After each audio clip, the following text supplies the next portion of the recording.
Mr. Bhana. Hello. Yo, what's up, dude? What's happening? Yeah, man, good to see you. You too, man. I see you also got the beard, but you had the beard thing going for a while, I guess. Yeah, it's a bit of laziness, to be honest, more than anything else. Yeah, I feel you, dude. What's happening? How's the F1? Pretty. Well, it's obviously the last Grand Prix of the year. Yeah. I was a bit disappointed to see that George wasn't in the Mercedes again. But Max just beat the Mercedes to pole position, so that's at least a good change. Nice. Yeah, it's been an interesting. I mean, I'm not a huge F1 fan, but I follow what's happening because a few friends of mine are obviously into F1, so I keep up to date with them, keeping up to date. So it's pretty cool. Yeah, it's been a bit. It's kind of been a one-way traffic pretty much this whole season with Lewis. So it hasn't been too exciting. Oh, nice. Alrighty. Otherwise, so you are pretty much one of the smartest guys I've ever known. But it's been a while. It's been nice catching up on these podcasts because I made like a conscious effort to try and connect with people I haven't connected with in a long time, to try and keep it like, so the conversation's like a real catch up as opposed to us just like, trying to fake some stuff. So it's pretty cool, man. How you been? I'm good, man. I'm trying to think now, when actually is the last time I saw you? I think it was at our 10-year reunion, dude. Yes, that's right. That's probably the last time. That was 2014. No, that's a long time ago. That's 6 years, dude. 6 years. And you're in Joburg, right? You're also. I am in Joburg, and I know you're in Joburg, and it's a shame that we haven't. It's haven't shocking. Met up. It's shocking. There's a lot of us actually, the Westville Boys. Yeah, I know. There's a lot of us. So I chat to Polly every now and then. And then I've chatted to Kunal a few times. He's always up and about somewhere. Yeah. So I'm not actually sure where he is right now. But there's a lot. I think even Bobby's here. So Bobby's in Cape Town now. He was in Joburg. He's now in Cape Town. Yeah. Oh, hectic. Yeah. So what's been happening, dude? What you been up to? A lot, to be honest. We've got time. A lot and nothing. A lot of nothing. Yeah. No. So I mean, obviously after university, I moved to Joburg. Did my articles here in Joburg. Yeah. So I'm trained as a CA, but since qualifying, I haven't practiced as an accountant. I went kind of straight into investment banking. Oh, investment banking and finance. Yeah. And specifically into mergers and acquisitions. So, advising clients on buying other companies, selling assets that they want to get rid of, IPOs, et cetera, et cetera. So that's kind of been my day job. And it's been a great learning curve and just the people that I've worked with have been fantastic. And then obviously on the side, I try and dabble in a few side hustles, one of them being Homefarm, which I know you're a bit follower of. Super intrigued by that, and we're going to get to that stuff as well. So like I said, one of the smartest guys I've ever known. We've matriculated together. Mergers and acquisitions. Let's start there because this is something I've always wanted to know about, but I know absolutely nothing about, to be honest. Now, you always hear about investment banking, and then the extent of my knowledge came from Suits, which is obviously not a good representation. By far, it's all glamorous there, and it's made to look like, it's stress-free. But we know, one thing I do know is that it's definitely a stressful, very hectic industry to be in. So let's see, mergers and acquisition 101. Give me a rundown of what this is about, because we're all about educating people. You know what I mean? That's what we do. It's not, to be honest, it's not rocket science, right? So, let's just say, So I'll use a real life example of one of the transactions that I worked on. So we were advising AB InBev in its acquisition of SAB Miller, with respect to anything Africa. So obviously there were other advisors on the transaction because it's a global deal. Anything related to Africa, we were the advisors, and I was part of that team. And basically, it kind of, if you think about it in phases, you kind of figure out, okay, what do we want to do and why? Obviously, AB InBev wanted to grow its African, Asian, and LATAM footprint from a beer perspective. And obviously, SAB Miller had all of that. And then it's about, well, how much is it worth? So we do a lot of number crunching, figure out what is a fair price to pay for this thing. And then, you try and come to an agreement on a price. And then it's all about managing the execution of the transaction and advising your client on how, on how to go about things. So often there's lots of regulatory issues,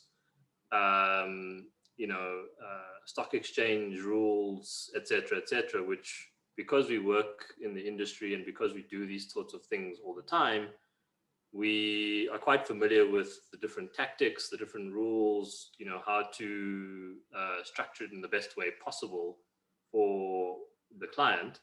And it's really just about holding the client's hand through each phase of that journey. So, once you've agreed the price and you've kind of agreed the terms of the deal, it's then about, completing any due diligence that you need to complete, getting all the regulators on side, working with the lawyers to put all the legal agreements together to make sure that it reflects the deal properly. And then, ultimately trying to get the deal closed. So it's glorified in movies and TVs a lot. It is very stressful because and it's stressful for two reasons. One, the teams that you work in are very small, and so even as a junior, you carry a lot of responsibility. No one has time to review everything that you do, and some of the things you do end up on the CEO's desk or the chairman's desk.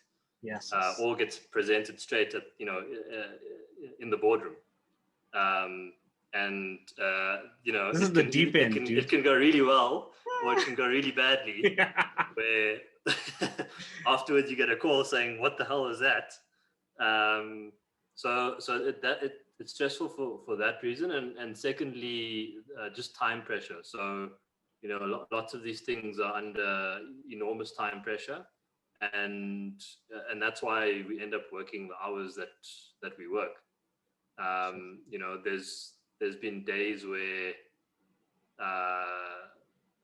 now looking back fondly, but obviously at the time it was a bit crappy. Because it was a long process as well. That was a massive acquisition. Because they're the biggest.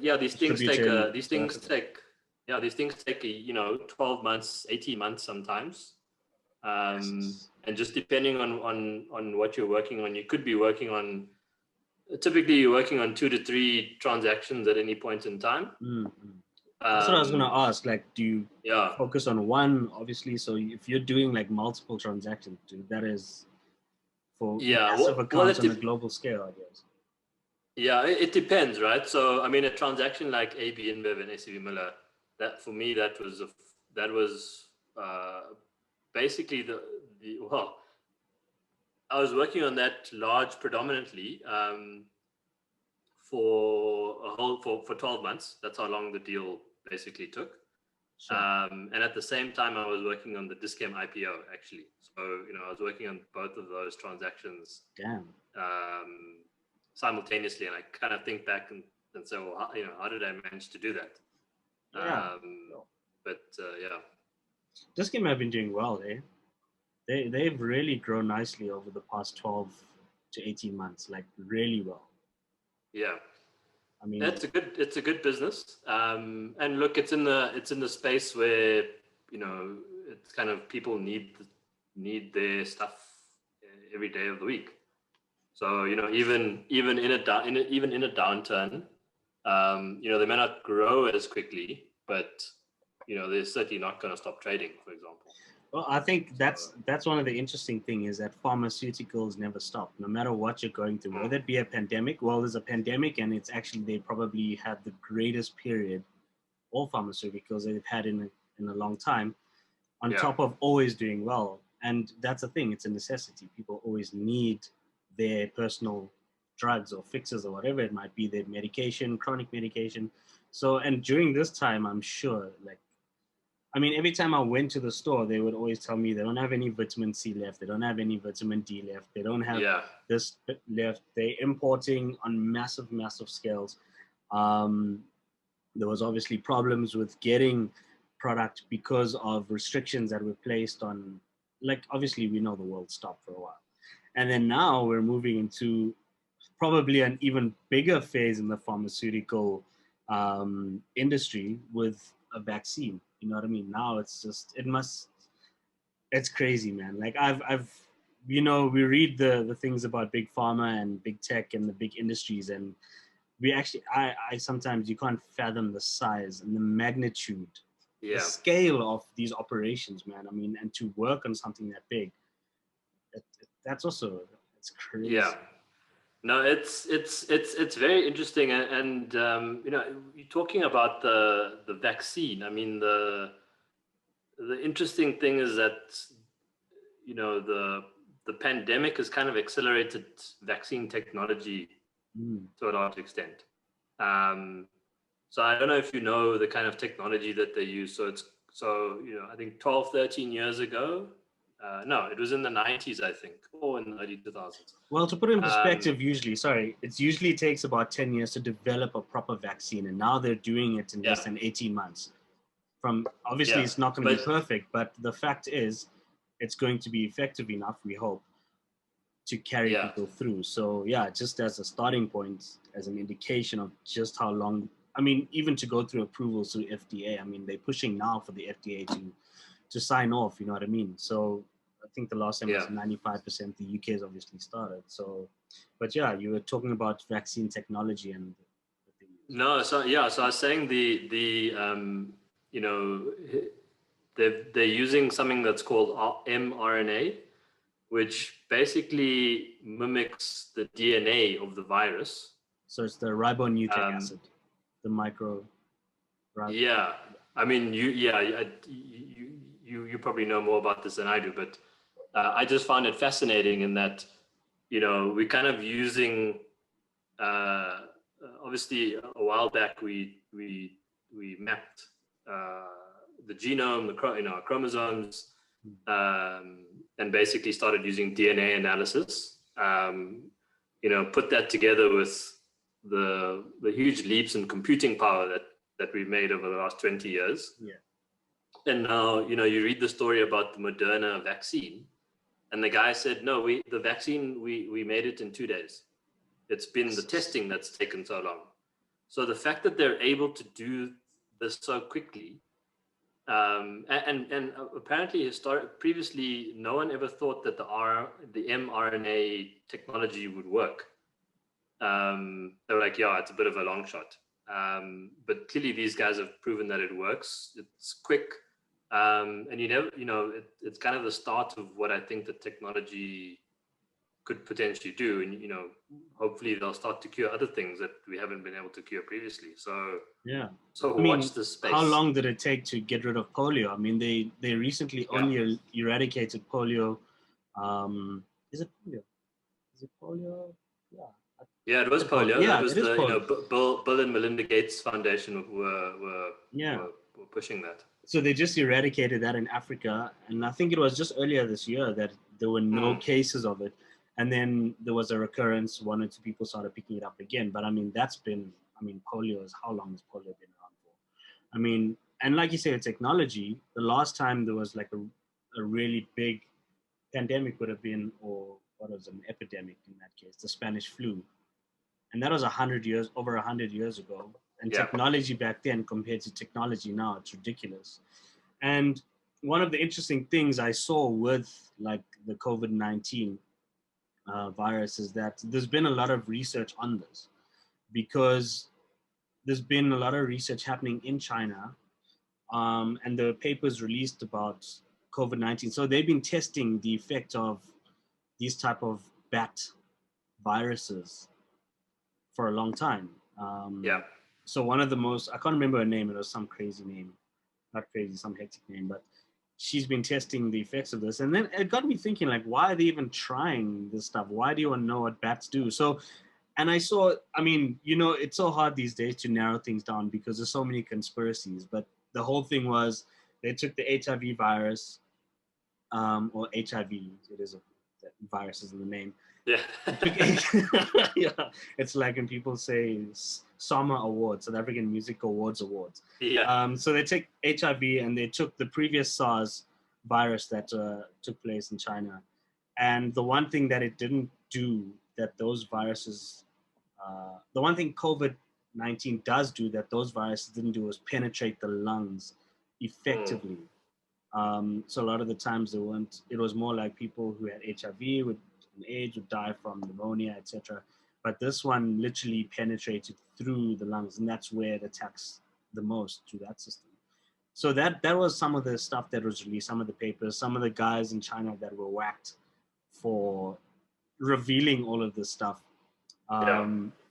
So there's obviously, so that was a nice start because there was research there. Obviously, people had to go and find it, but it existed. So it did help to kind of break down and narrow down, I would think, how and where to specifically focus on, I guess, in that sense. Like, and I don't know, vaccines they're an interesting thing, man. Like, there's like the world is polarized by the term vaccine alone. It's like you got the vaxxers and the anti-vaxxers, and now we're at a stage where there's a whole bunch of people that are saying, I'm not going to take it. This thing is like got tracing capabilities. This is how they're going to, it's like a microchip. People are like, if this vaccine is in the form of a chip, I'm not taking it. They're using it to track us.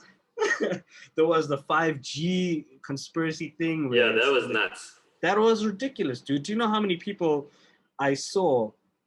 And obviously this was at the start of the pandemic when Facebook were not ready for something of this magnitude, because obviously now with they're deplatforming a lot of people. There's a lot of censorship happening across on YouTube. YouTube's also clamped on quite hectically on COVID-19 conspiracies and false information.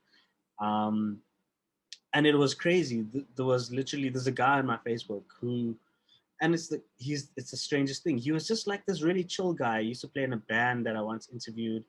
And this guy has become like a really hectic conspiracy theorist. And it's interesting to read, but damn, bro, like some of these rabbit holes you go down, dude. It ranged from like adrenochrome, like this. Once he started, he didn't stop. First it was 5G and the coronavirus, and I'm not wearing my mask, and I'm not gonna be taking this vaccine, and I'm not taking this, and I'm not gonna stay home.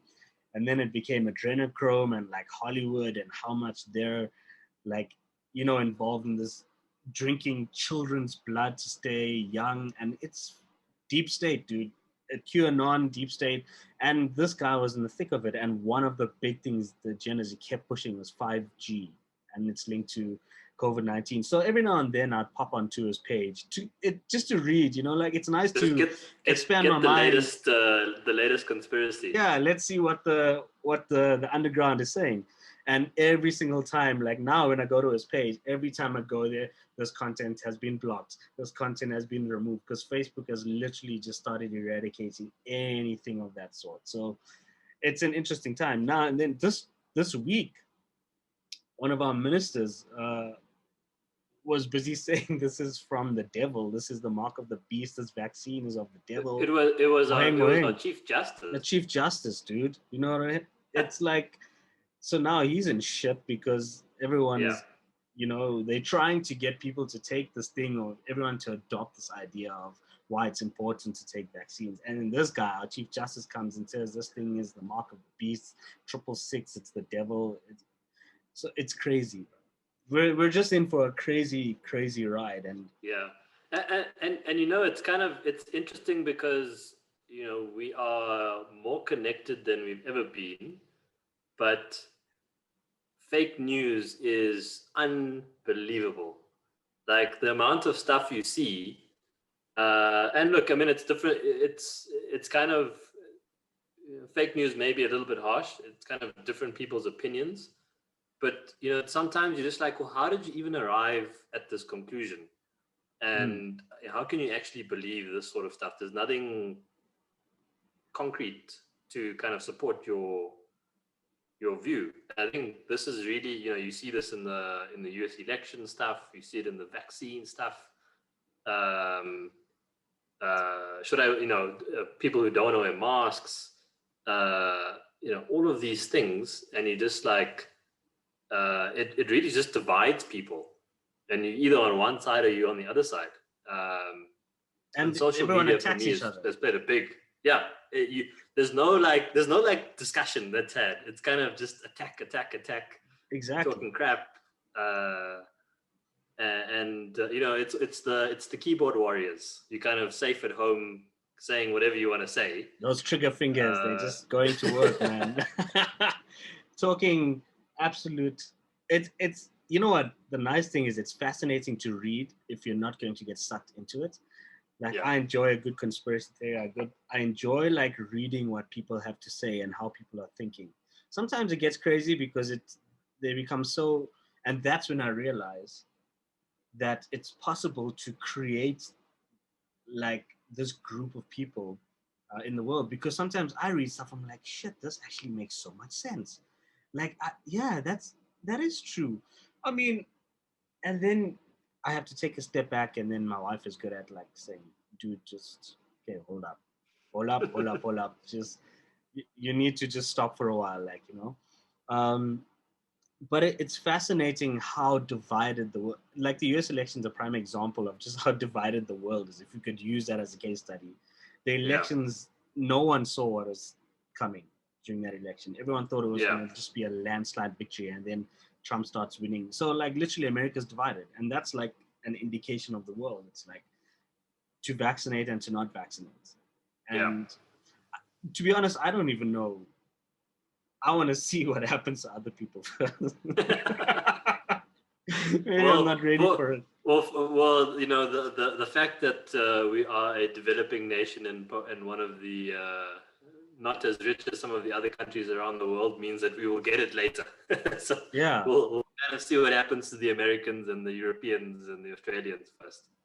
Yeah, because they did do a few of those tests, and remember they actually stopped testing on people for a while because people started getting really sick in the early stages. This was, I think, like 4 months ago or something. But the UK now, did you see the video of this old man? He's like 91 that got vaccinated in the UK, and I did see it. Dude, that was hilarious. That guy made my week. You know, he was just like so chilled. He was just like a proper British humor. It was just, it was really cool to see. So it's going to be, I think it's going to be interesting. Do you know how it works with different vaccine companies? Because I see some people are obviously the Pfizer thing. Some people are, the UK is using a different company. Obviously, what is the name of the company? So it's there's 3 that are kind of been approved by the Western world.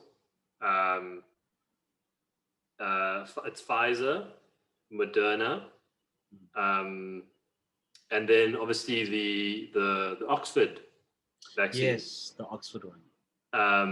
So South Africa has kind of chosen, well, you know, we put money towards and we've kind of backed the Oxford vaccine because I think that's part of the World Health Organization's efforts. And it's the cheapest and easy to transport and store and all of that stuff.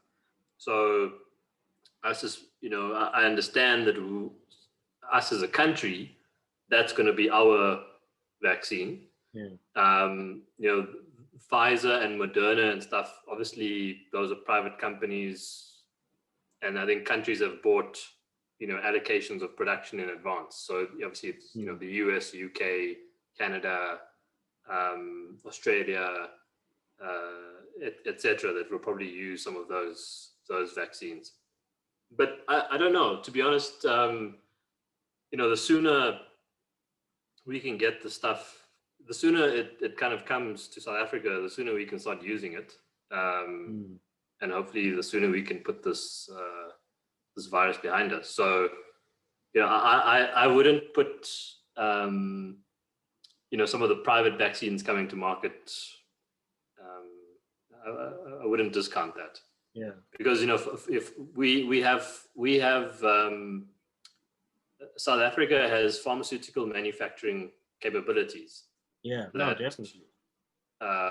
We should be taking advantage of, at least to make the vaccine in South Africa, but also then to support the rest of the African continent in getting the vaccine.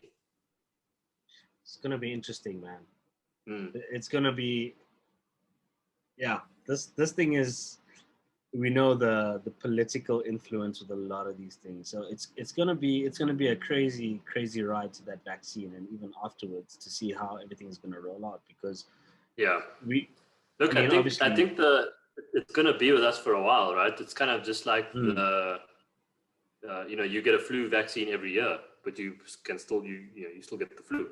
Yeah. I think COVID-19 is gonna be exactly the same. Yeah, I think the scary thing about it is the effects it has on you, like the physical effects on your body. There's a few people that I know that have had it. I know a lady that had it, and she was in ICU or something for like a month. And the damage it's done on her body, like she's literally, they told her, you're now going to be affected by it. This is a chronic condition now. So she's got a few chronic conditions that have that are going to be with her until they can figure something out. I mean, it's chronic. So, I think that's where the scary thing is. It's like, what's going to happen. The long-term effect. I mean, the long-term effect of the virus right now is more of an economical, political agenda. But moving beyond that, it's going to be, is this the next step of like an evolution in humankind? You know what I mean? Is now moving forward, will bodies start to become more adaptable to this virus? And I don't know, maybe we're born with bigger lungs or more powerful lungs. We could see like the greatest athletes of our generation coming in the next 20 or 30 years, you know what I mean? So it's going to be interesting to see that process and kind of like where the world shifts in that sense. We've seen the technological shift already, the digital transformation, the breakdown of old infrastructures, old companies that were kind of like still hanging on to the last bit of traditional media, for example, in that sense. But now we're moving into a very interesting space where anything is possible, man. Anything can happen. Because that's the thing. We still don't know when we're going to be out the woods, especially in South Africa. I mean, it takes a while for these vaccines to reach us, you know what I mean? So I think maybe another year, maybe another 12 months before we can actually see a proper rollout happening here. So it's going to be interesting to see what happens around the world. Yeah, I agree. Yeah. And you've been, like you mentioned earlier, speaking of technological advances, you've been involved in an incredible product called Homefarm. So I remember like at the beginning of this. So you're the co-founder of Homefarm, right? Correct. Yeah. So So we'll get into kind of the details. Yeah. But we basically founded a company called Pixel Blue Innovations, and that is let's call it the technological arm of what we're trying to do. And Homefarm is kind of the first embodiment of the technology that we've built or are building. Sure. What got you into this? So it was a kind of just an easy weekend. It was, I think it's over 4 years now. It was in 2016. I went with some mates to a pub. We were watching Sharks Province. Yeah, we were watching Sharks Province in the Curry Cup, I think. And one of the guys who was at university with during the time I was there, but he had studied engineering, so we weren't kind of studying together. He was there, and he had just come back from his he had done a master's in London, and the master's was kind of focused around resilient cities. So cities of the future, what they're going to need to do to smart cities. And also just be more sustainable from a population point of view, from a food point of view, from a natural resources point of view. And we kind of got to talking as to what he was up to, and he's like, "Yeah, I have this idea, and I really keen to kind of see if I can kind of work on it." And I was like, "It sounds very interesting. Let's have a chat." And it kind of just went from there, and we decided to launch this thing, and we, the team had worked on kind of a prototype design of the Homefarm, and I'm happy to describe what that is, because I don't know if your listeners know what it is, but yeah. Definitely. And effectively, then we decided, well, the best way for us to get this thing out there is through a Kickstarter or Indiegogo campaign, which is what we launched with in middle of 2016. So that's kind of how it started. Just very low key, just a small discussion. Low key, that evolved. Exactly. And 4 years later, we've learned a huge amount in this period, and we can kind of get into where we are now and what we're doing. But it was that time was very exciting, because it was obviously I was still fully working in investment banking. So, I mean, I didn't have time to necessarily do, a lot of the day-to-day stuff. But I would assist where I could, strategically speaking to investors, helping with any fundraising. And once we had finished that Kickstarter, the Indiegogo campaign, actually, I think we had raised $45,000 or something like that. Jesus. During that campaign, and that was kind of the seed money to get us going, for what we were doing. And then we, guys spent an enormous amount of time actually refining the prototype and getting it ready for actual manufacture and consumer use. And eventually we got those out the door, and we, then embarked on trying to ramp up some of the sales and the manufacturing, etc. It didn't quite turn out as we had hoped, because, what we were doing was, it's obviously low volume to start with. And when you're manufacturing something at low volumes, you know that the costs are quite high at the start, and to really get the economies of scale, you need to be doing, mass production. Quite a large volume of production. Did you guys we just didn't have the funding to do that. Did you guys import a lot of the materials that you needed to build these things, or did South Africa already have a lot of these materials? No, so we designed everything apart from the electronics is South African made. That's impressive. So the electronics are obviously very cheap coming out of China. So, you order the little PCB board, the wiring and all that stuff you can get locally, but the PCB boards were, specifically difficult or you can't get them in South Africa. Or they're not manufactured in South Africa, rather. And, we had built our own software. We had designed every other piece. Some of the pieces we made ourselves, and other things like the actual steel frame of the Homefarm, we outsourced to a a contract manufacturer. And then, we would then assemble everything in our own workshop and, test it before it goes out to the customer. Yeah. So let's tell people what Homefarm is. Right. Because then people will kind of understand just how, I mean, the name speaks for itself, but just how important this is in moving into the future. Because you spoke about the dude who was kind of like into sustainable cities, smart cities.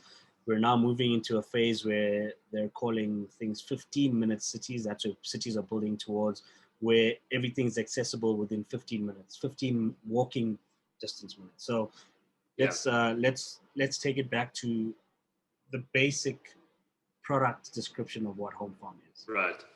So Homefarm is a home,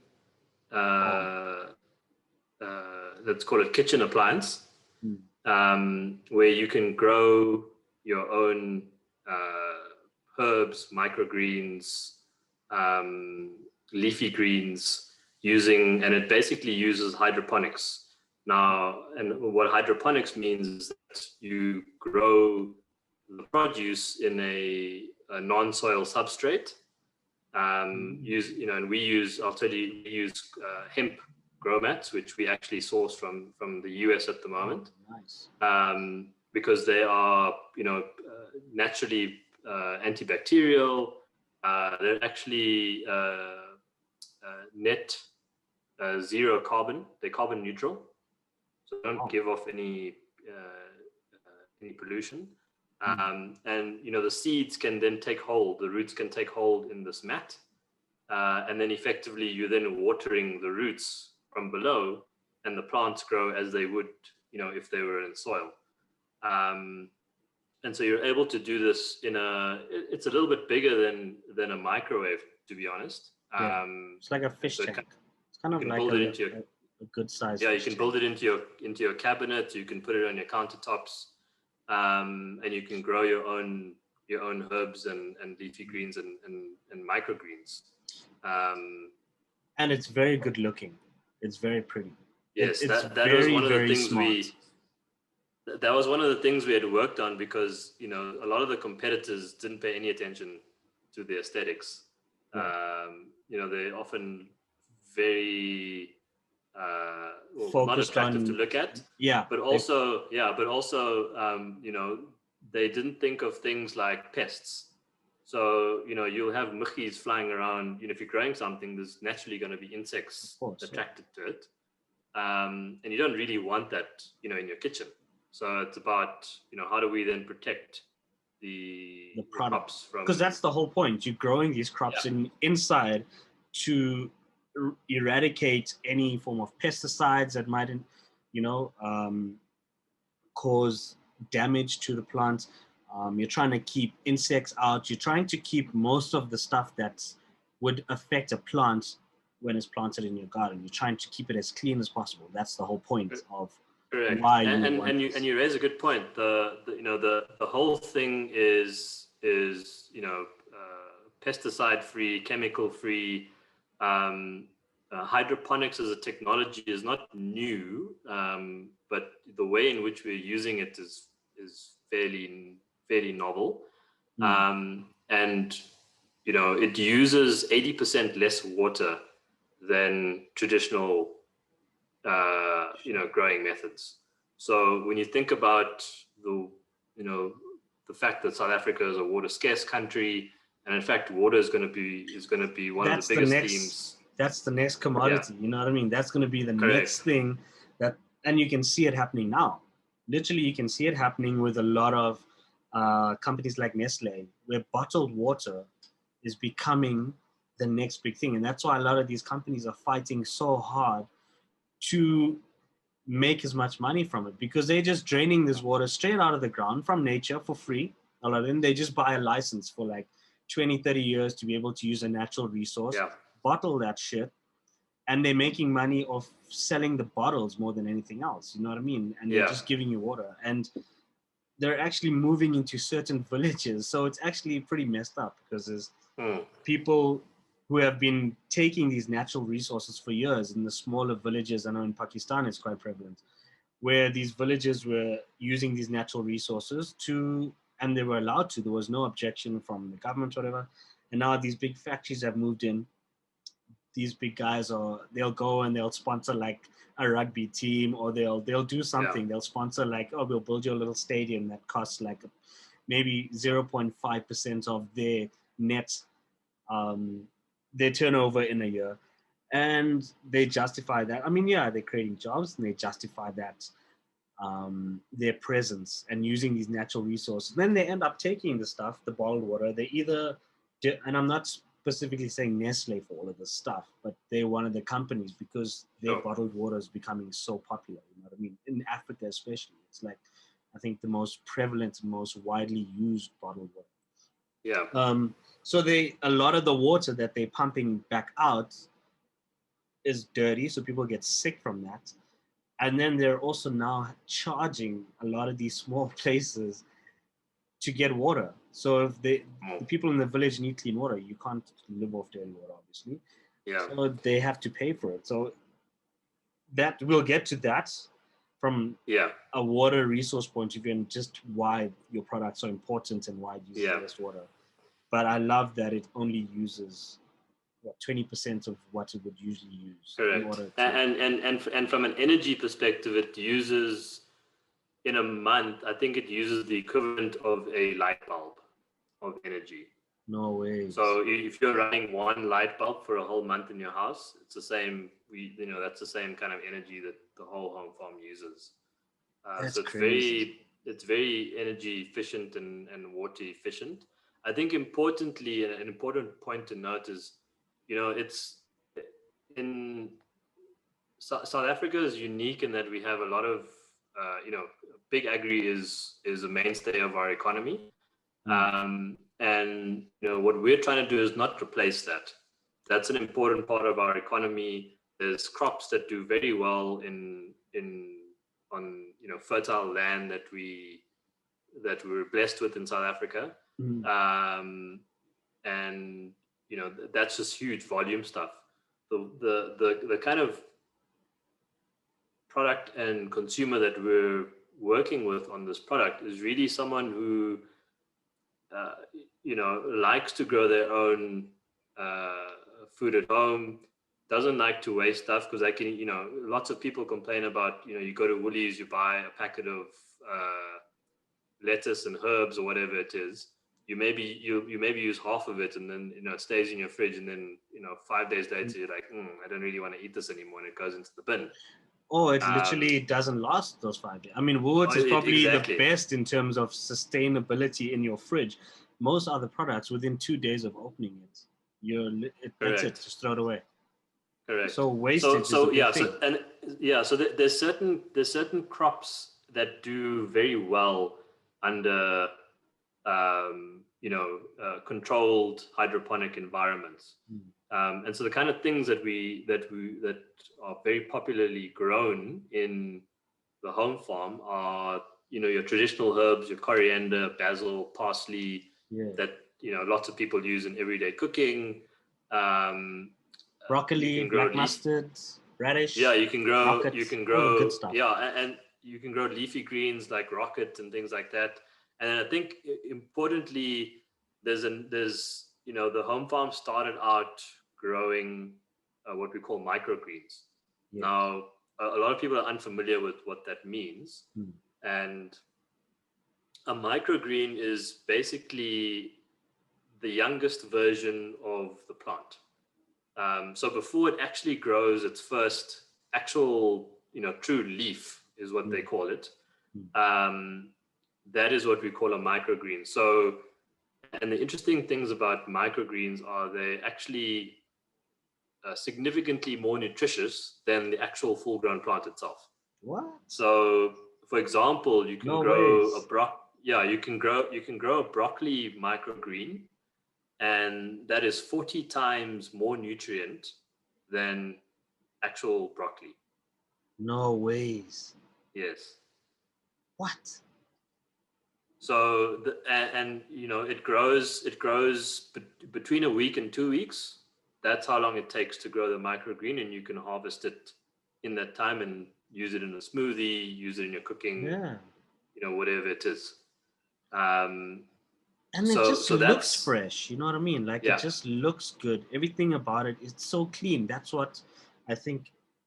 I mean, once lockdown happened, I started growing a lot of my own stuff, but it's outside, and it gets contaminated. I mean, it rains, which is good for it, and then you get the bugs coming in, and some of the stuff is good because obviously it provides nutrients when they die, the bugs, whatever it might be. But there are other contaminants that are coming in. You know what I mean? Like I now have to prevent bugs from coming into the area, like bugs that I don't want in my house, like the shitty ones, And I've got to spray stuff on my balcony.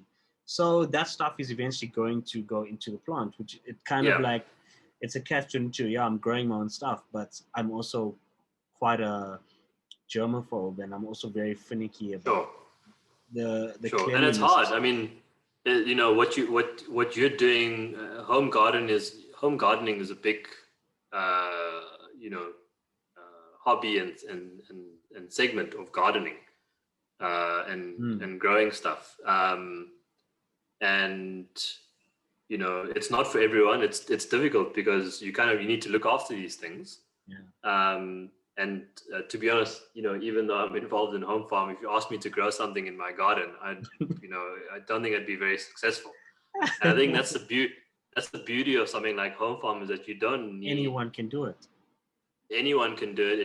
It takes care of the watering itself. It does the lighting itself, protects the crops from pests. You don't need to. You just need to make sure the water tank is has enough water, and the Homefarm lets you know when it's running empty, etc. So setting it up and using it is very easy for anyone to use. You can, and it's amazing just to see the results. A week later, 2 weeks later, you've got things that you can harvest, and it doesn't require a lot of effort. Have people started using this to grow their weed? Is it something? Yes, they have. Yeah. I will not lie to you. Yes, they have. No, but I mean, that's cool. Weed. So cannabis. As you will know, a lot of the big cannabis companies in the world use vertical farming, which is exactly the same technology that we've using in the Homefarm. It's hydroponic technology. Yeah, the hydroponics. Or aeroponics. I don't know if aeroponics works that well in the cannabis space, but definitely hydroponics. And so yes, and we've thought about how do we especially in the South African context where it's legal to grow and consume in your own home, but it's other than that we need to stay away from.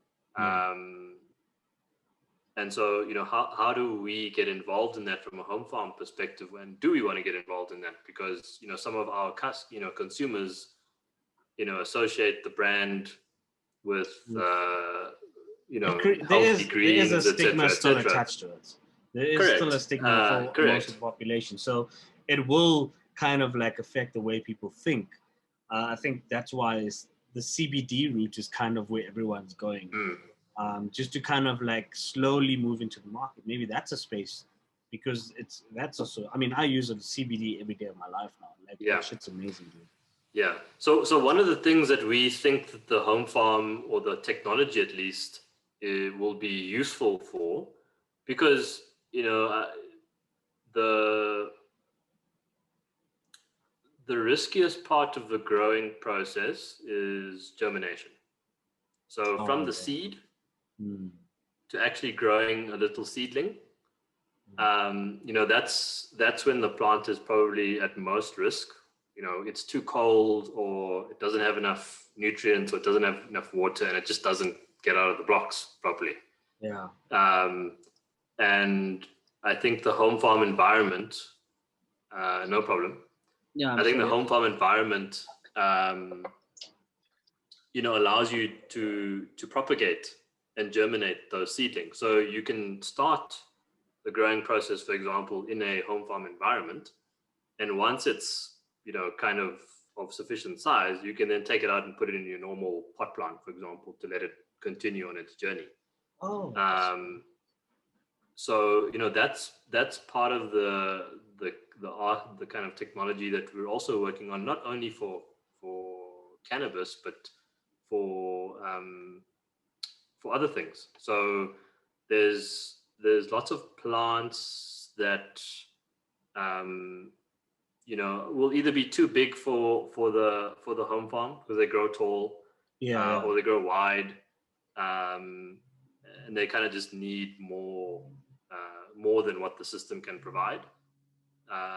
We've got propagation kits that you can start to grow pretty much anything in the home farm, and once it's at a particular stage in its life, you take it out and put it into a normal normal pot plant, for example. So that's the kind hardest of part, getting it going. Like, you can plant something, but the early stages of making sure that they actually start to harvest is what the difficult part is. And I mean in Johannesburg, for example, in winter you'll have frost. And so if you've got this thing outside in your garden, for example, and you've just planted it in winter, it's very difficult for it not going to do very well. Sustain, especially now. I mean, the climate is actually shifting so much. I mean, like just today, it was literally, I was sweating just sitting down, and then a few minutes later, clouds rolled in. Then it was a windstorm, and then it started raining for about literally 5 seconds, and now it's completely overcast, and now it's super windy. We've literally had like every season in one day, So it makes it difficult because now also our crops are not used to this climate. So there's different climates for growing different things. I mean, the art of farming, dude, like I think it's such an underrated and understated art. Like honestly, when you hear about how when people grow stuff, like the climates they grow it in, the certain temperatures it needs to be, the certain areas that allow for the best growth. I mean, like I've become fascinated with like the Nordic and the Scandinavian countries, so Iceland in particular and Norway. And just these guys trek, dude. They literally walk kilometers and kilometers. They drive kilometers and kilometers to get certain plants that are growing in specific areas. So they'll walk or they'll drive like 100 kilometers out of town just to get a particular plant in order for it to, number one, be sustainable to keep, to serve at restaurants, and also be sustainable that it maintains its freshness, maintains its nutrients, because that's a big part of what's happening now. Everything is about organic, everything is about what's best for the earth, and also what's best for our bodies, because we're eating so much other shit that we don't know what's in there. So this is why like it makes a product like yours so important. And it's literally like in a time where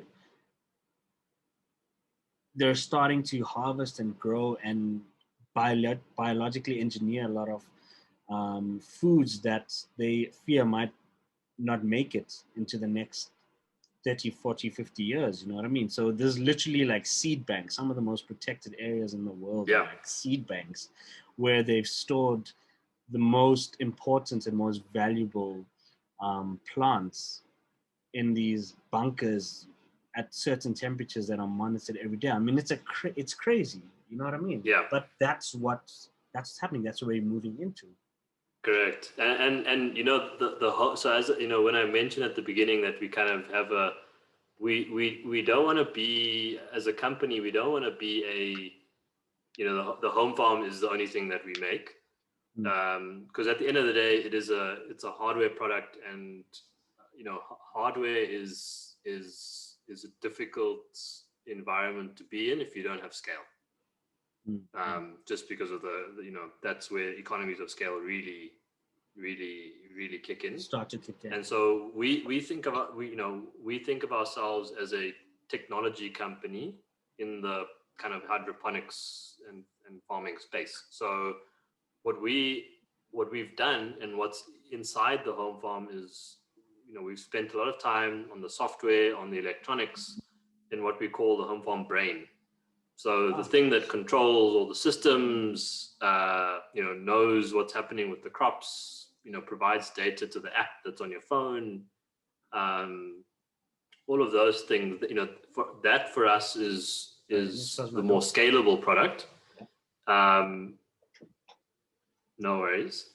The wind is just destroying everything in sight.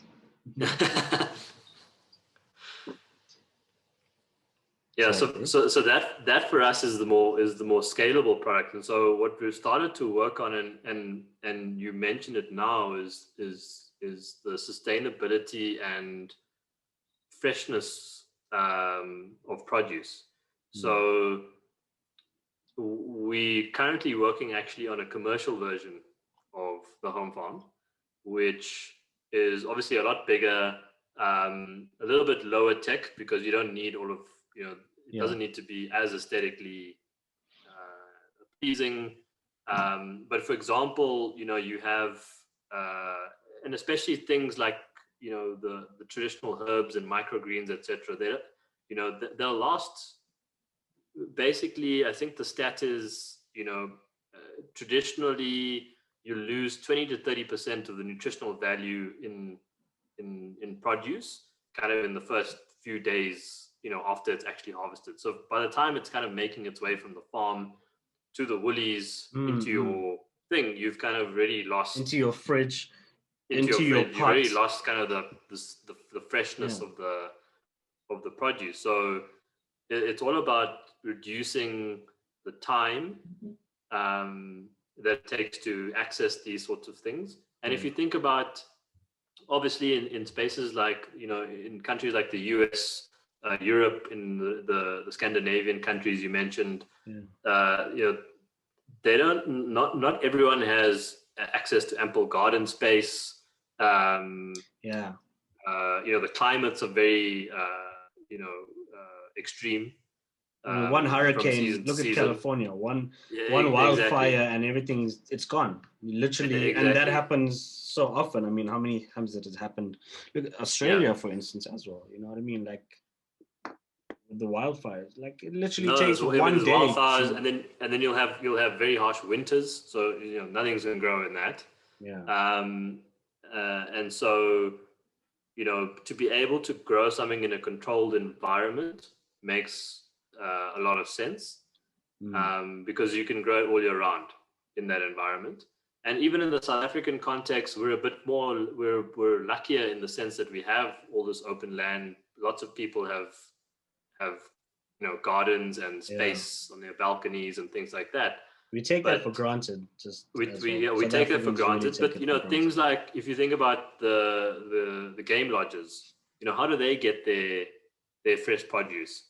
They have to truck it in from somewhere, and they can't get the stuff that they need or they want all the time because it's not available. So and they it's buy not in going to last bulk. a journey. Then there's something to freeze it, and then you cook it. And also,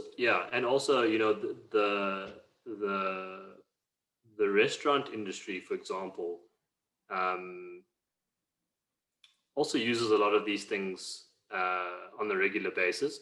Obviously, they have, depending on where you are, you have better access to fruit and veg markets and things like that.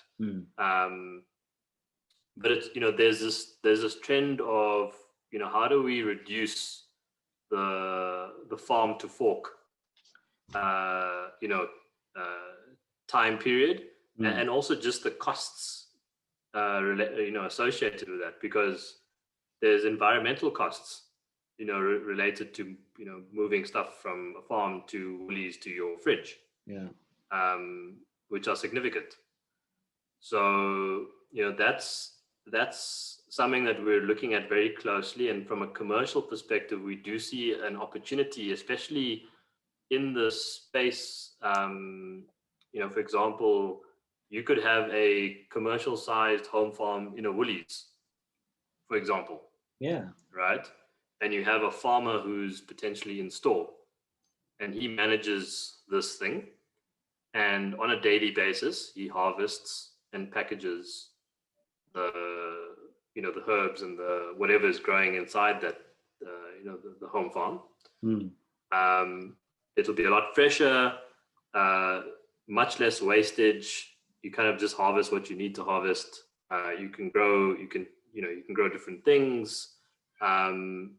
So that's a concept that's actually been well proven in Europe actually at the moment, where they have a lot of these challenges with distance from farm to supermarkets, and also they're unable to grow stuff all year round as well because of their climate and weather. Yeah. So that's when we think about the future of Homefarm. In addition to kind of the home product, that's also what we're currently working on as well. Sure. No, man, you guys, you're onto something. You're onto something really good, and I think it is the first of its kind in South Africa, right? This Homefarm itself, in terms of a product, the first service. Yeah. So not necessarily the technology, but the service that's now available to consumers. Yeah. So it's the first. I wouldn't say it's the first outright, because there are a couple of competitors, international competitors, that have that are selling some of their similar products. I wouldn't call them comparable because they're more hobbyist type of thing. There's a product called the Smart Garden, which I think you can get at the Apple Store or even on takealot.com, for example. But it's quite a small thing. It's not closed at all. It doesn't, I think it has space for a few crops. Yeah. And it's kind of more hobbyist rather than an actual big term actual thing to grow sufficient food. Yeah. Yeah. So from a South African perspective, we are the first, I guess, locally produced product, and in a segment that is actually meant to help grow food. So if you were to compare it to international competition, there's one of the first companies who started doing this is something called Urban Cultivator. Okay. They started probably 10 years ago cool in name. the US. Yeah. And it's if you Google it and you look for it, it's very similar to the kind of size and scale of a Homefarm. Obviously, they didn't really pay much attention to aesthetics, for example. But, which is so important, man. It's so important. Yeah, and those are really expensive. So that's another thing that's kind of unique in the sense that what we've been able to produce and the kind of price that we're able to sell it at. Yeah, it's amazing. Your price is incredible. I mean, it's something like it's just under $7,000 at the moment, I think. Yeah, I think that was a special we were running. But yeah. Typically it's between, I think, 8,000 and 9,000 rand, and we want to bring that down over time because it's not that's not affordable for everyone. And we'll only really be able to do that once we get a little bit more scale and can actually bring our cost of manufacturing down. Yeah. But the US products, for example, go for $2,000-$3,000, which is 4 times. Yeah, when you're living in South Africa, the Homefarm in rand terms. It's crazy. Yeah. Damn. No, I mean it's such a fascinating product. I mean, it's one of the things that I've got in mind to actually get myself because of the fact of the sustainability factor of it, the cleanliness of it, just the ease. I mean, it runs. You just maintain it every day. But I think what I love about it the most is the fact that it's a locally produced product. You guys focus on aesthetics, and you're thinking into the future. It's easy to design something like this and let it sit, and then be like, you know what, we'll wait for the rest of South Africa to catch up, for consumers to catch up to this technology, and then we'll decide to refine the process. You guys are literally working. It's there. You spent time building up this product from the ground.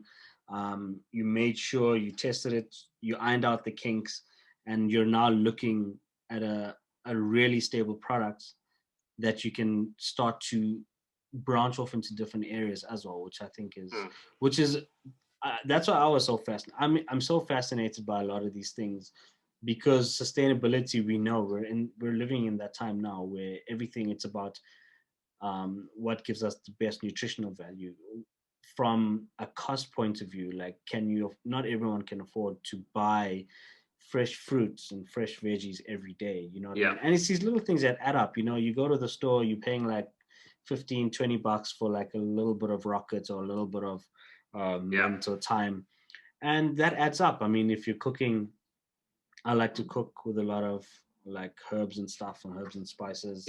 My wife as well. So I mean, I'm sometimes going to the store like 2, 3, 4 times a week, and it adds up. You know what I mean? Like I rather have the stuff growing in my kitchen with a product that works. So I think it's great. So you guys went over to the States, yeah? I think you were is it California for a while, like kind of.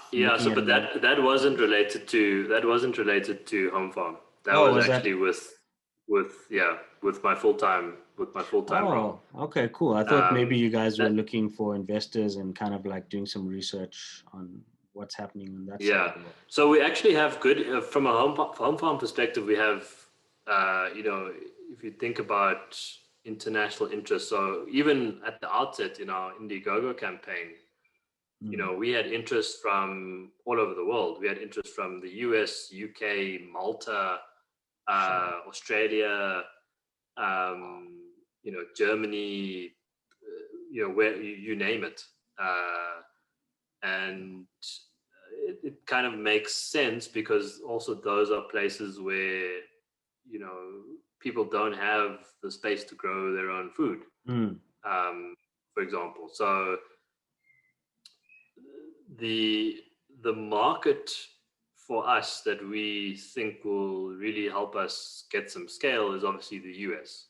Now we've already got some partnerships, partners in the US who are very keen to explore how they can actually help us in the US from a distribution point of view, sales and distribution point of view. And these are the guys that we get our grow mats from currently, the hemp grow mats. A couple of challenges that we're working through at the moment is obviously one, certification. So, if you're selling an electronic appliance in the US or anywhere in the world, to be honest, you have to it needs to be certified that it's not going to electrocute anybody or because it also there's water in the product. You've got a power plug, and then you've got water in the tank. So those are pointless keeping it green if you're going to die from electrocution. Exactly. So certification is obviously one of the things we're working on. It's obviously been certified in South Africa. We've got EU certification as well at the moment. And we're working on getting the US certification sorted. I think we have a couple of home farms actually at the labs at the moment being tested. And I think once that's sorted, we then able to actually send units to our partners into the US to start testing the market testing the market for us. Because I think from a technology point of view, from a price point of view, our product does everything any of the other products do and often better, and it's significantly cheaper than the other products in the US market as well. So I think for us that that probably represents the next big milestone that we're looking to achieve, and hopefully I think in the next 12 months we will hopefully have some further development on that. Sure. It's such an interesting space, man. This is really cool, dude. Like, I think did you ever think, like, when you were in school, did you ever think that this is where we'd both be in whatever field? Because it's so crazy to think. I mean, it just shows how completely like clueless we are. Not clueless in a sense, but I think how underprepared we are for what we really want to do in life after school. I mean, I studied optometry. I did a BSc in psychology and physiology. And now I work in media. I've been in media for 15, 16 years. I mean, it's not even related to anything I studied. And then it just shows, it makes me wonder if I just pursued this passion straight after school, how much further I would be in terms of like having, I mean, now obviously over the years, I've gone and done like a whole lot of certifications. I've studied, I did some stuff through some American universities and stuff just to kind of like get international certification. But it just makes you wonder like, it's interesting though. It's a cool path. It's a cool journey when you think back to look at it. But it's just such a fascinating thing because in school we were just like we had no idea, man. We were just having a good time, causing cock, you know, enjoying life, and Yeah, then even varsity, we kind of like I didn't know. correct. I mean, I didn't know, and now we're in the space, and you know, working in digital and media, the one thing I really appreciate as well about the product is that it's not just the product is good looking. It's not that it works so well and that it's so advanced and it's such a great product. But I love that you guys really focus on the way you market your product as well. I mean, if you go onto like your social media, onto your website, like everything, it's a fully fledged project. It's not like you guys are just focusing on one area. Everything you guys do, it's with excellence, and you make sure that in every sense it's aesthetically appealing to the eye, and that's exactly what it Yeah, is. If people want yeah, to go check it out, go onto Homefarm on like Instagram, for instance. There's incredible videos, superb time lapses, just like really good breakdowns of the product. There's you guys have a great newsletter that goes out every now yeah. and then. So you know what I mean? Like you guys really you went all in. It's not like you were like, oh, we got this great product, let's try. And I think that's because you've got different minds. You've got an engineer, you got someone like you who's worked in the financial space, and then you know, so you're surrounding yourself with really good people but from different industries and not just like focusing on the product, Yeah. because there's a lot of great products in the world, but there's not a lot of great people that are good at marketing those products or kind of showcasing just how good their product is. And I think that's, for me, I can tell you now, I'm willing to bet my balls on it that this product is going to take off. Like give it, I mean, I'm sure it's doing really well, but give it like a year or two more, especially locally and in Europe, where, like you say, with space restrictions, I can tell you this thing is, if it's not your product, someone's going to duplicate and take this idea and kind of try Yeah. and replicate it. But you'll always have um, quality when it comes to your product, just because of the fact that you've spent time, you haven't rushed this product. I mean, it's been Yeah. 4 years. You know what I mean? And that's been important for us. Look, I think there's obviously things that we can do. There's always things we can do better. You know, we don't have the budget that a lot of startups have. You know, if you're an American startup in Silicon Valley, the chances of you having, you know, $1 million to spend on marketing are significantly higher than a South African startup even having R1 million to spend on marketing. And obviously, you know, if you're marketing in the US, you have, you know, 300 million people that you're marketing to, who all have, you know, some decent level of disposable income to buy whatever you're selling. So, you know, everything that we do, we're obviously conscious of the, you know, the resources that we have, and we try and maximize the effectiveness of, you know, any marketing that we do. I think one of the great things has been, you know, our early customers and our early adopters. You know, they've been fantastic in terms of providing us with feedback on the product and how we can improve, and you know, we've, you know, filtered that through into the product design and the engineering side of things. And so, you know, even from the product that we first marketed on the Indiegogo campaign to the product that people actually received, you know, there were probably 2 or 3 versions of improvements further down, and we continuously make improvements, you know, throughout where we get feedback. Yeah, it's So a for process. example, It's like you're literally growth hacking. Yeah, exactly. Just Exactly. And so I think the feedback from our early adopters has been great, and also word of mouth has been very useful. That's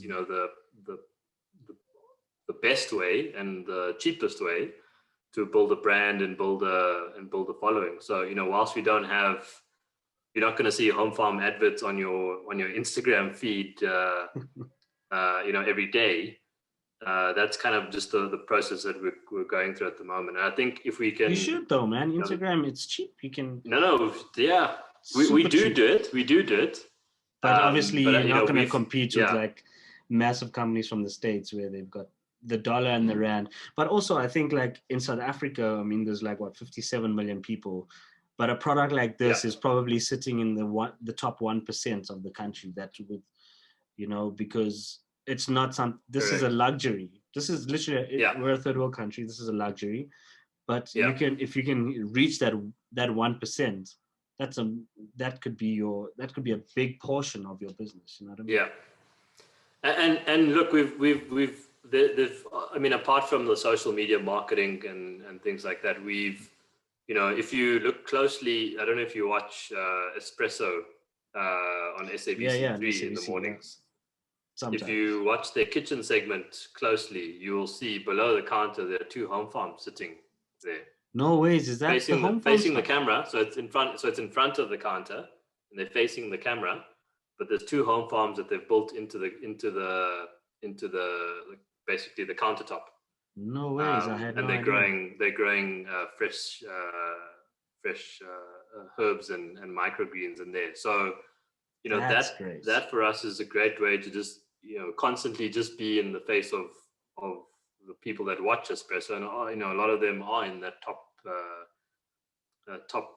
10 1 to 5%, but also a lot of people across the spectrum that watch that show. So that's a really good thing to market. That's a very good thing to leverage off. You know what I mean? Like, I mean, that's a big one. That's very. I had no idea there was a Homefarm stuff.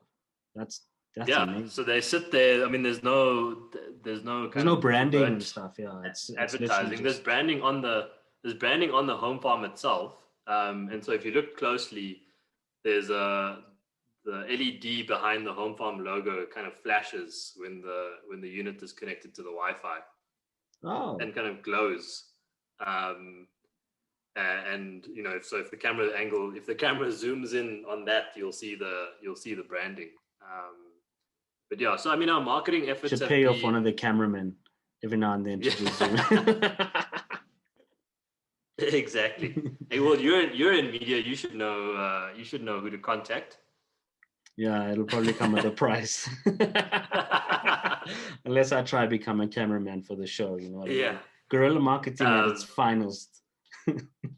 Yeah, but yeah. So look, I mean, so the marketing has been interesting because every time we spend on something, no matter how small it is, so even if we spend 1,000 rand or 5,000 rand,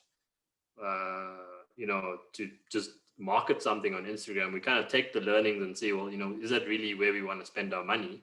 Yeah. And we kind of think about that quite carefully. So because we don't have the budgets of a lot of companies. For example, the smart garden that I mentioned that is also sold locally, but it's more kind of a hobbyist machine. It's a little bit more gimmicky.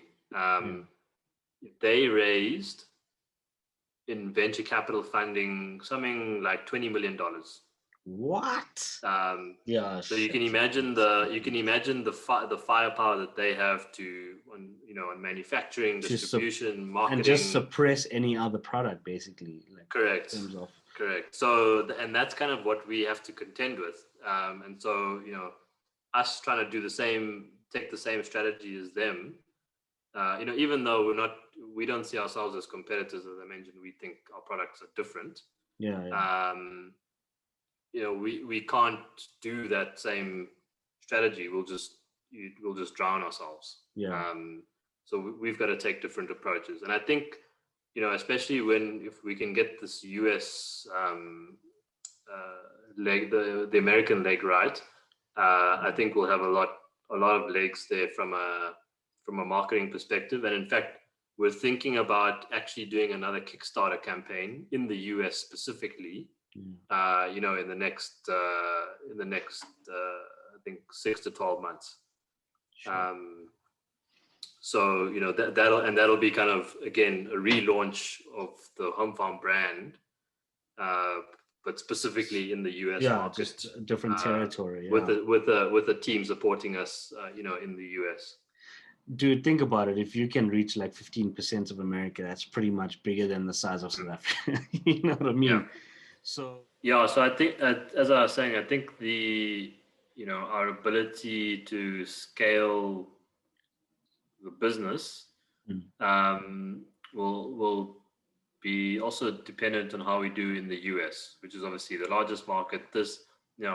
Our competitors have proven the product is in demand in those markets, and then it's now about, you know, competing on price and quality. And you know, versatility I think is also an important thing, because a lot of the competitors can grow certain things. You know, the way we've designed the Homefarm is for it to be quite versatile, where you can grow things on a mat, you can grow things in a pod, you can grow things in what we call a deep planter, all in the same system, and you just kind of interchange components, which are very, you know, non-complex and not expensive to do. And so and we're hoping to do you know, a Kickstarter campaign, as I mentioned, in the US to launch the Homefarm brand in that market. Yeah, I think it's great is that it becomes more like a plug and play, because you guys are refining the process of how you do things and just the product itself. You've got a working product, and all you do now is look to how you can build on that and like kind of making it more, increasing basically the scope for consumers as well. So I think like moving forward, that plug and play option will become very important, because let's be honest, I think a lot of companies and a lot of people are going to try and start innovating and doing this sort of thing now. Just because of people have seen just how expensive life can get. I don't know if you've noticed how expensive certain things have got since the pandemic, right? Since lockdowns. And it makes sense. Obviously, inflation went up quite a bit in South Africa.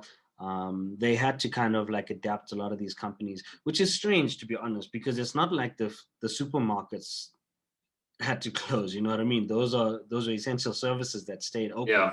I think it comes down more to where like the farmers and those sort of people, where supply and demand. But even then, I don't know, I feel like South Africans' eating habits have changed. I saw something like 49% of our habits have changed. We consume more.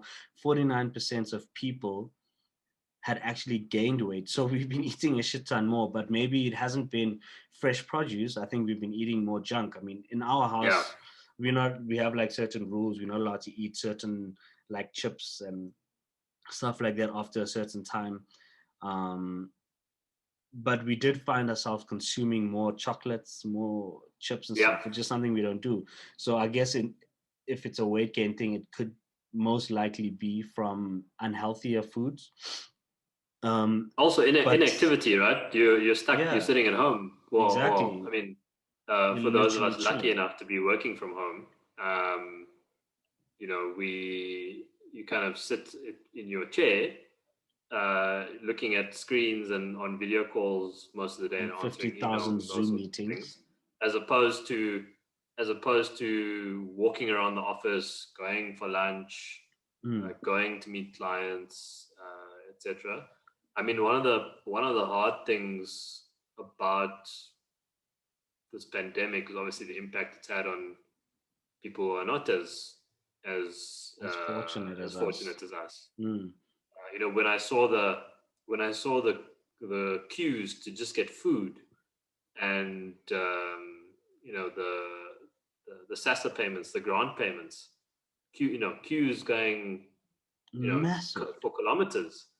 I was just like, sure, you know, for 350 rand, bro. But that's what whatever, scared for 350 rand, we can complain about a lot of things, but we are in such a fortunate position to be able to sit and work from home, eat, put food on the table. Yeah. So, we can, in some ways, the weight gain and those sorts of things, like, whatever, there's more important things happening in the Exactly. world. But it's scary because a lot of people that may have lost their jobs, and a lot of people did lose their jobs. 40 so as well, like 46% of small, or was it 42 or something percent of small businesses literally had to close shop in South Africa, which is scary. And then you look at the number of people that lost jobs, were already unemployed. We've got like a massive, especially in the youth market, like a lot of a high employment rates in the youth market. And then you look at staple goods, look at things like rice. I swear rice has gone up at least like 20 or 30 rand. Like no jokes, bro. Like it's crazy. Like, and so basic products, I mean, it just makes it even harder in this kind of climate, in the economic climate that we're currently facing. It makes it even harder for those people that are already like at a massive disadvantage because they either lost their job or they didn't have enough work. Those that were working were not able to go out and work and earn like their weekly wage. So I think like a product like this, I mean, at some point definitely more people are going to start adopting it, and they will try out. I mean, when I went to the store, I saw all the time, I saw like, the little sachets of seeds they sell of like the different products, and they were constantly sold out. Like, and the usual stuff I would see was like the tomatoes, the lettuce, the onion. I mean, lettuce, I wish, like lettuce, you can plant one thing and that shit grows everywhere. Literally, like, it germinates, and before you know it, your whole garden is filled with lettuce. But it just shows like the amount of people that were now taking to that. And then you do that, and then you get to a point where you're like, the stuff is it's not growing consistently, it's not growing as well as you'd hoped, or you find that it has a negative impact on your body if you're not growing it the right way. So I think something like this it's literally, it's part of the future. Like, we know it.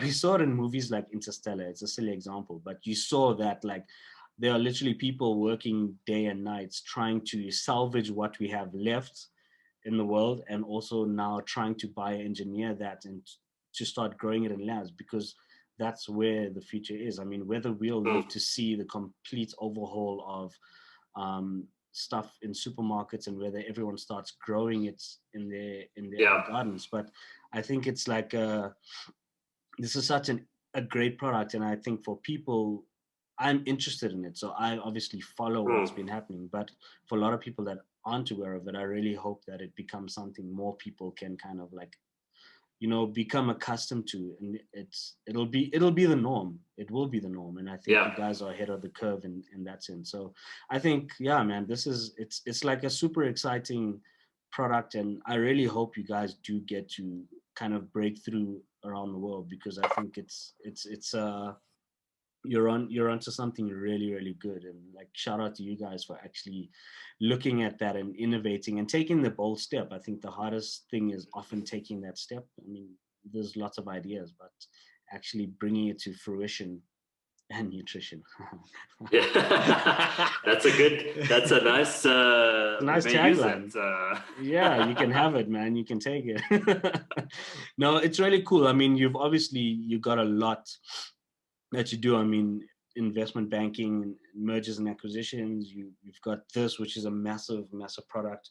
But I think the nice thing is you've managed to find some sort of balance, in a sense. I mean, like last weekend you were cycling, so that's like an important thing. So, and I think that's so important for creativity. I mean, just before this, I was like literally lulling out. I was feeling so muff, and I was too lazy to go run. So I was like, let me just work out at home, and it boosted me. And literally while I was taking a shower, like I just had this flood of ideas. So I think like maintaining that balance and taking time out. I think I had a previous episode that's coming out sometime with an author, and she used to be an executive across various companies. Super intelligent, very forward thinking, very, very independent, very strong like woman. And she literally she suffered from adrenal fatigue. She found out she had adrenal fatigue, which is, I think, a lot of us are living with. We just don't know it.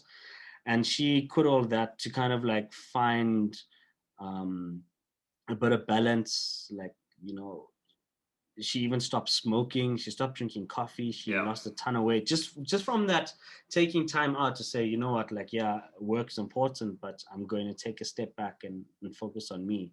And I think that's an important thing. I mean, getting out there. I mean, how often do creative ideas come to you? You know what I mean? When you go out. So I think like something like that's so important, like just to maintain that balance. And sport, taking time out, like you watch sports. Actually, I wanted to say, I should have asked you this at the beginning. I have a few people that I've got lined up for the podcast who are saying, they gave me like a few stipulations of things that I can't mention. And one of the guys mentioned to me that I cannot mention Arsenal at all. So oh gosh, it's been well, you know, look, what? My team, I can't speak much for my team. Let's even go there. Man United are not really in a sweet spot. Actually, today's the derby as well, so it could be a make and break. Yeah, that's right. As well, yeah. Look, I'm not even. So to be honest, I'm an Arsenal supporter, but I don't have any expectations. So, like when I see the guys beat Liverpool, for example, in FA Cup or whatever the competition is, and then we lose, 3-0 to Burnley, or something the next weekend. I'm like, oh, okay, that's whatever.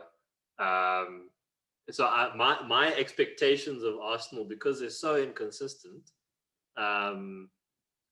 In a world of constant inconsistency. I don't even bother. I don't even watch some of the games. Sometimes it's like I'll Google the result later, and if we won, then great. If we've lost, okay. It's too emotional, man. Like sports just gets too emotional these days. It's like I used to get so upset. I know my brother used to like literally be depressed for days, like if United lost. Yeah. And I just figured like I've only have like so much. My cup of emotional tolerance is so low after the year everyone's had that I can't afford to waste it on something that's going to be inconsistent. Everything around us is inconsistent. Let me just stick to what I know. And like you say, look at the results. Even if you look at our cricket team, yes, South Africa is also they're also, awful. I mean, the CSA have gone through this massive shitstorm at the moment with the whole board, like having to step aside, government taking control of it. It's like, which is strange because sports is kind of like the one thing that we use to unite us and kind of like find that external thing. But right now, stick to cycling. I mean, other than the Springboks,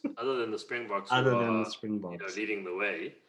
Our national teams and our individual clubs and things that we support are not doing fantastically well. I mean, I was lucky enough to go to the Cricket World Cup last year. Nice. We had bought tickets, hoping that South Africa would do something. I don't think we thought that they would win, but we thought they would do a lot better than they did. We just hope they don't choke. That's all we hope for these days. It's like we hope that they don't choke. But no, I mean, to be honest, it turned out well because we caught the last game, which was South Africa versus Australia in Manchester. Nice. And we beat the Aussies, which was always good. And then we watched the final, which was nice. the greatest ODI of all time. Now, what a final, man! So that that was just incredible to be there, and it was just a great summer to be in London, and Wimbledon was happening at the same time, and all of these things. So it was those are good memories, despite how South Africa performed. That final, man, that broke my heart for the New Zealanders. I feel like I mean the vibe and everything about it must have been incredible to have, obviously, home team winning. So it must have just been like such a great vibe. And then you had Wimbledon happening. And Wimbledon alone is a spectacle, dude. I remember the one year when I was in the UK, Wimbledon was happening, and or the closest I got was the gate where they told us to get out, because if you don't book in advance, you can't get in there. It's like, Well, you it's can't. There apparently isn't. You can't book. So you have to queue. Jesus. Well, I mean, unless you're a VIP or there's Unless you're something David called Beckham or something. Yeah, there's something called debentures, which is kind of like a season ticket. It's 5 year season ticket, but it's really expensive. So for the ordinary folks like us, you have to get up early. So we had gone to see South Africa, Australia play cricket on the Saturday in Manchester. We came back to London on the Sunday, and then on Monday morning, this was the second week of Wimbledon. So this is what they call Manic Monday. It's kind of like round, I think round of 16, or it's kind of the start of that final week. And we got up at 2 a.m. to get to Wimbledon. I think we got in the queue between 3 and 3:30 in the morning, and we were number 1,000 and something. So they give you a number, and you can't leave the queue for more than an hour. So you kind of got to take your camping chairs and your whatever. And there's people that camp there. There's people who camp for 2 days just to get center court tickets. Yes. So it's an experience that I would highly recommend. It's crappy getting up that early in the morning, but once you eventually get if you get there early enough, you're pretty much guaranteed to get into the grounds. And if you get there really early, like we did, we got court 2 tickets, and we watched some great games. Dope. During the day. So that was just a once in a lifetime experience, and I would highly recommend it if you haven't been. We're even thinking of if we're going to do it again, I'd be keen to camp, because then you can get court 1 and center court tickets, and you basically sit there the whole day watching the world's best tennis players. Oh, dude, that's bucket list stuff, man. That's bucket list stuff. Yeah. No, it's very cool. It's nice. I think, like, if there's one thing, you've lived a pretty satisfying life so far, if you can say that. There's nothing that I can complain about. Let's put it that way. From a travel point of view, like, you've been to the States, you've been to the UK. Yeah. Where else? Where else have you I've been to? So to be honest, actually, the 2 places I haven't been in terms of regions, I actually haven't been to Europe itself. I've been to the UK. Yeah. And I haven't been to South America, but I've been to Australia. I've been to Asia.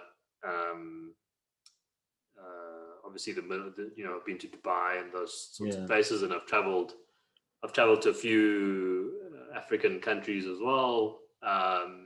But South America and Europe I haven't done. And the US I'm kind of tired of, because I've had holidays there, and I've also had work, I've done work stints there as well. So I've kind of done the US, and it's nice to go to cities you haven't been to before in the US. I mean, New York is great for a week. Not now, obviously. Dude, New York is going through crazy shit right now, man. It's like literally the city that does sleep now, because nothing is happening. I know. It's crazy what's happening there. The amount of people that are moving out of New York and California. But New York, they've got that feed that you can watch what's happening in Times Square that constantly runs, and it's literally nothing. Yeah. I've seen a lot of people that I follow, like on Instagram and stuff, like have moved out of New York and they're actually stressed out about how it's going to get back to where it was, because it's going to take some serious time. I think. Yeah. It's crazy. It's sad to see. I mean, I went there when I was much younger, and all I wanted to do was go back. And now it's like, maybe it'll be cheaper to go to now and kind of spend more time there. But I think that the essence of it is probably not going to be what it was for a while, especially until America gets to grips with what's happening there. I mean, California is also struggling right now. There's like apparently the amount of homelessness happening there is crazy. So it's just been it's an interesting year. Hey, it's just been a crazy year. I think South America is definitely a continent that I love to explore. I think there's some crazy shit going on. It's like it's such a beautiful place, but man, it's just such a fascinating. I was watching this documentary called Trafficked, and there's this journalist Mariana Vanzella that basically goes down to the farms where a lot of the drug stuff takes place. So a lot of where cocaine is, the plants are grown, and she literally went into where these people make it, and it's insane, dude. It's literally, it's fascinating. I think just the thing that scares me is that we're stepping into the wrong neighborhood or something. But I mean, there's such beautiful countries. And Argentina, have you seen there's like a whole group of South Africans that live in Argentina? There's literally like a whole lot of them that left after like apartheid or just before apartheid ended here. So there's like an Afrikaans community there.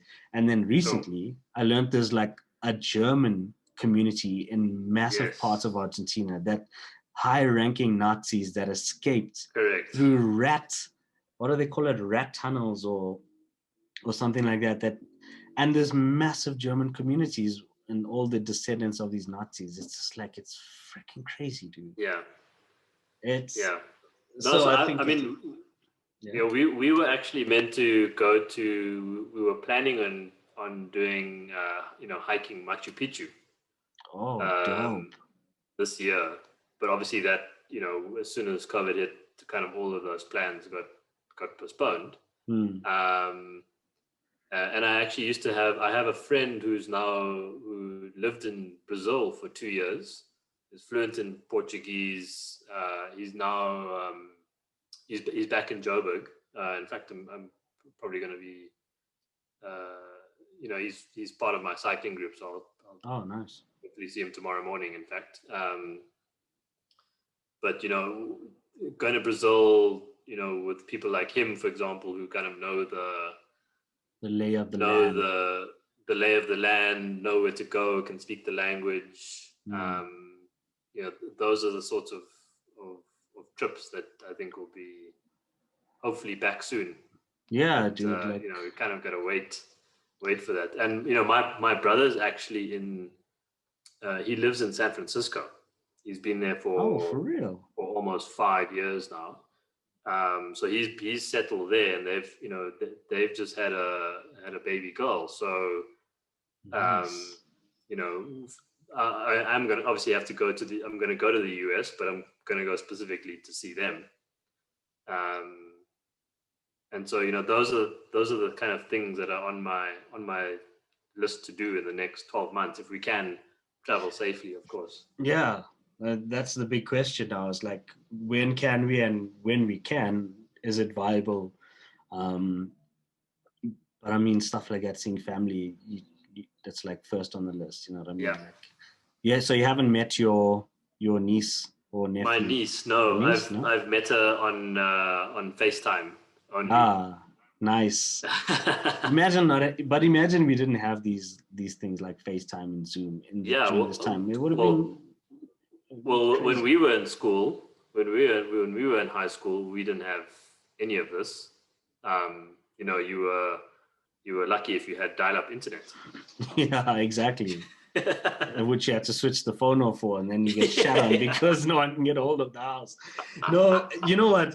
In a way, I'm so glad that we didn't have like social media and stuff throughout school and throughout university, because I think there'd be a lot of things on there that I would literally pay an arm and a leg to try and get removed completely. I think such a big blessing. And also, it's just like super stressful, man, being a teenager these days. Like, you've got such high you think you have these high standards to live up to, but it's social media. So no, it's an interesting time. I think it's going to be good to see what happens with you, like from a business point of view, just from a growth point of view. And it's just nice to like catch up again, man. And it's funny how we'll live in like the same area, but we'll never see each other. And now this has taught us, like, if ever there's a time to kind of connect and see people in person, it's now. You know, we've taken that thing for granted. We took going to the movies for granted. Now all I want to do is go to the cinema without having to stress on whether someone's going to cough on me or something. So Yeah. No, exactly. Look, I think, yeah, to be honest, life has changed, and you know, one of the reasons I took up mountain biking was because you kind of feel you get cabin fever sitting at home. Yeah. And you know, you don't, you know, mountain biking is great in that you can get up early in the morning to make sure you're not getting beaten by the sun. That 9 o'clock sun, yeah. You're out on the trail, it's fresh air. There are other riders around, but you kind of ride on your, you know, on your own or with someone else. Yeah. And it's just, you know, you're out and about, you're in nature. You know, it's fairly low risk from a COVID perspective. Yeah. Open spaces, yeah, you're getting a good workout in. And then, you know, by the time it's breakfast time, you're done with your workout and your morning for activity. the day. You're feeling good. Yeah. Nature, like, never underestimate the power of nature again, man. Just being out. The other morning, I just literally, after my run, I went and lay on the grass just to, like, feel the grass. And I was watching birds building nests too. Because it's like, obviously now being at home, working from home, you work more, you're like, kind of like, it's hard to draw the line between when working stops and when it starts. So it's just like, it's really good to get out, connect with people, and it's part of human nature, I think, more than anything, like, which is something we didn't actually realize for large parts, the importance of just kind of like interacting with human beings. I mean, thank God. Do you spend most of lockdown by yourself? No. So I've you know, my girlfriend. I see my girlfriend every day, nice. So it's been good from that perspective. Yeah, I think if I was alone, it would be probably a lot more difficult. Yeah, to be honest. I can't imagine what it must have been like. I know, like, with the work for the people that were either from other provinces that didn't have family here, they moved to, that people that have moved here for work, they're single. Like, we constantly had check-ins with them just to make sure they're doing okay, because it's like, I mean, it's alone time's so nice. I love it. I enjoy it. Yeah. But I think when you're forced into it, it's a whole different mindset that you need to kind of like overcome and break out of. So I think it's been, geez, it's been one hell of a year, and it's not over yet. I think we're hitting our second wave now, which is kind of scary. Yeah, exactly. Coming up towards the festive. So I think, like, it's, yeah, man, we've got a crazy few months ahead. Not even talking globally, just from a localized point of view. Yeah. Globally, everyone's kind of dealing with things in their own way. I saw Beijing or Hong Kong they're going through a fourth wave. Like, that shit is scary. Yeah. So it's gonna keep until the vaccines are effectively distributed and administered. It's gonna keep happening. If someone had to ask you with a gun to your head, what do you think caused the start of this pandemic, the virus? Chemical warfare, lab negligence, or human nature restoring the balance? I'm gonna go with human nature restoring the balance. Yeah, I also want to believe that. I think if it was chemical warfare, or so let's call it biological warfare. Biological warfare, yeah. Biological. You know, if you look at China's stats on the, you know, if you go to check the global stats on each country and cases and deaths and stuff, I think China stopped reporting.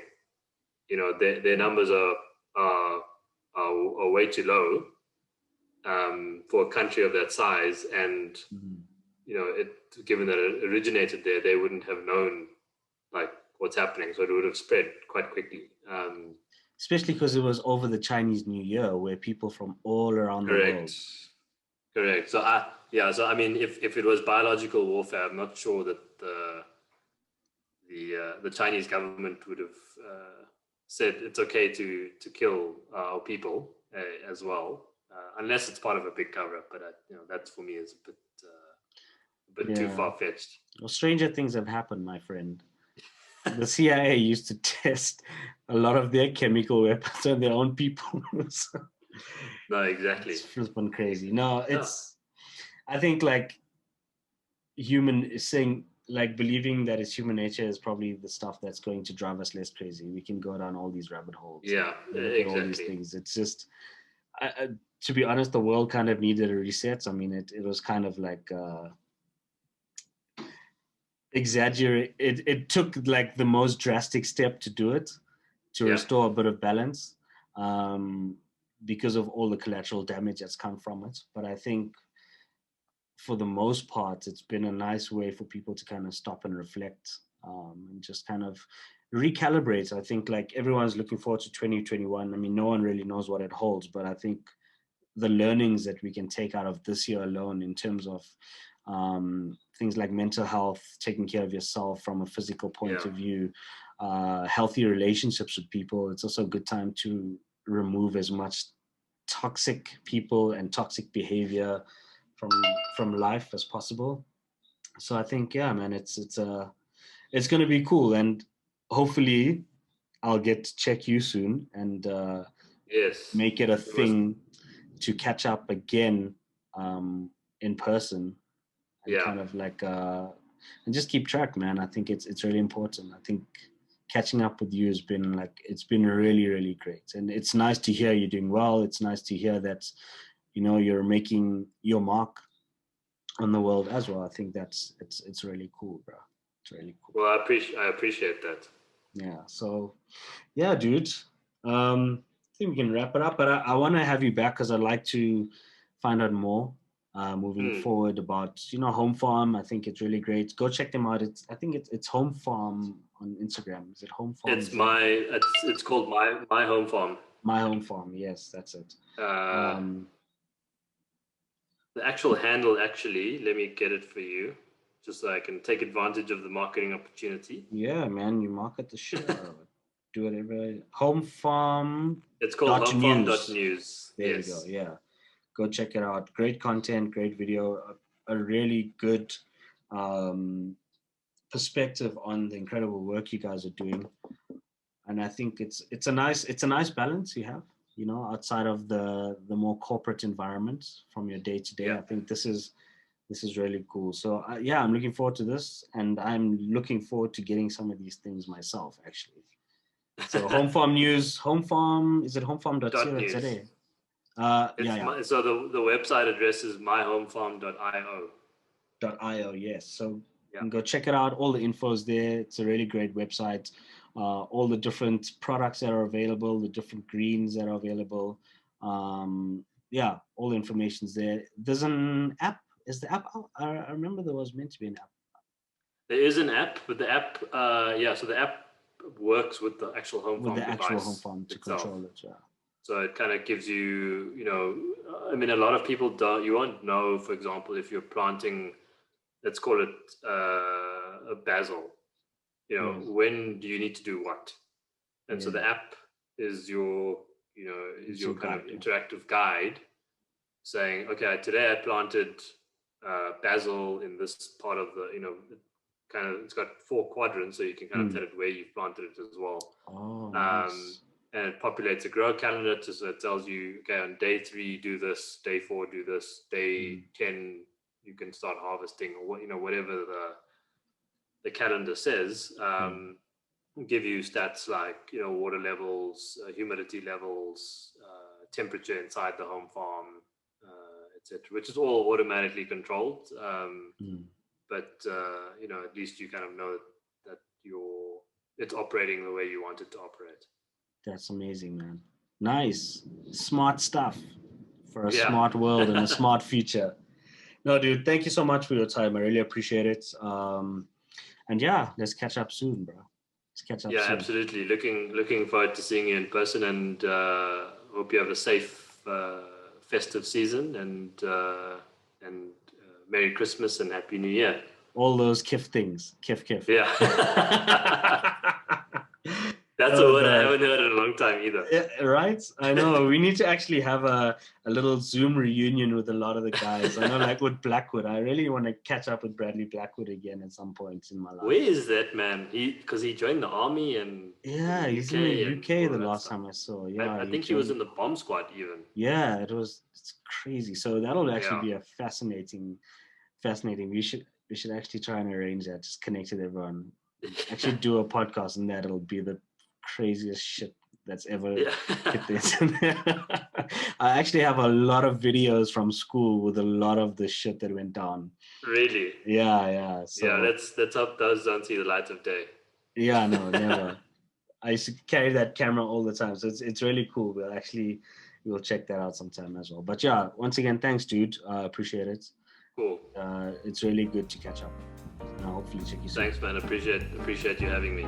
No stress. It's been a pleasure. Cool. Shot. Cheers, Have a good bro. weekend.